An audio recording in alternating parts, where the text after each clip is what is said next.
Hello mga SSS members and pensioners, magandang araw sa inyong lahat. Well, 62 billion pesos na pondo ni SSS kinuha umano ng Marcos administration. Paano ito maibabalik? Totoo nga ba ito? Well, yan ang ating lilinawin sa pag-uusap natin sa episode na ito. Well, sa mga nagdaang post ko po sa aking YouTube, ay nagtanong ako sa ating post na kung ano po ang gusto nyong topic na nais ko pong gawa ng video. Tapos merong mga nag-comment. Maraming salamat sa mga nag-comment at maraming salamat po sa mga nag-react sa ating post, At meron tayo ditong bibigyan ng paglilinaw dahil merong isang nag-comment, Takpan lang natin yung kanyang pangalan bilang privacy.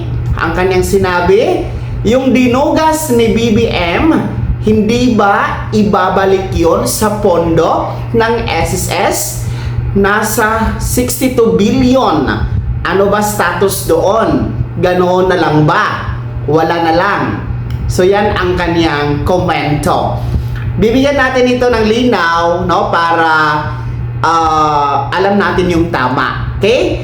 Well, ako po ay napaisip din kung meron nga bang 62 billion pesos ang kinuha, Ang term kasi ni Sir ay dinugas. So, gawan natin ng magandang term, kinuha.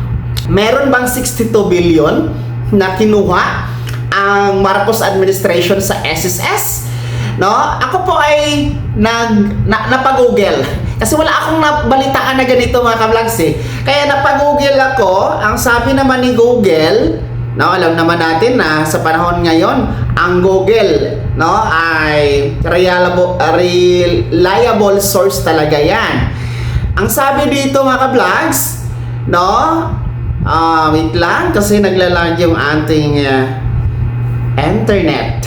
Nasa Pilipinas tayo.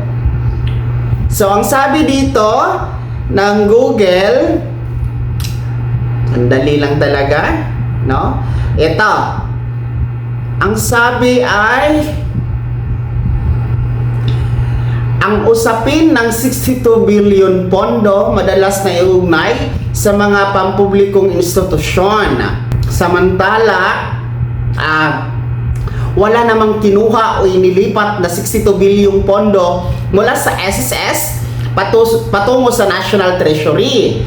So, ang sinasabi po ni Google, hindi po totoo na merong 62 billion pesos na pondo ng SSS ang kinuha ng Marcos administration at nalipat sa National Treasury. Bagamat noong 2016 mga ka-vlog, sa panahon po ni ex-president Benigno Aquino, ay meron pong mga panukala na 62 billion pesos para po sa pondo dito sa noong ginanap po ang pension increase na 1,000 piso last 2016. Baka lang kasi nalito ito nagtanong kasi meron tayong 60 billion pesos din po na kinuha ng National Treasury pero mula yun sa PhilHealth. Pero binalik naman po yun sa PhilHealth after iutos ng Korte Suprema. So naibalik na yon. So lilinawin natin, walang 62 billion pesos na pondo ng SSS ang kinuha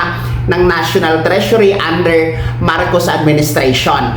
And para sa mga nag-alala din po na baka in-invest ng SSS doon sa Maharlika Fund, itong 62 billion, wala po yon kasi nga noong kasagsagan ng pagsasabata sa Maharlika Fund, tinanggal po ang SSS at GSIS bilang contributor doon, bago isinabatas ang Maharlika Fund. So in short, wala pong pondo na nailagak ang SSS maging ang GSIS sa Maharlika Fund. So yan ang malinaw. And then, huwag kayong mag-alala kasi ang SSS ay nananatiling matatag. Well, in fact, meron tayong 1 trillion pesos na reserve fund sa ngayon na siyang pinakamataas sa kasaysayan po ni SSS. nananatili ang SSS na committed sa mga miyembro at pensyonado para po sa pagbigay ng mga benepisyo, pagbigay ng mga microloans, no, sa oras ng emerhensiya at kagipitan, no, protektado po tayo mga ka-vlogs. So ulitin ko para sa nagtanong, hindi totoo na merong 62 billion pesos ang kinuha ng National Treasury under the Marcos administration. Yan ay fake news sa mga ka-vlogs.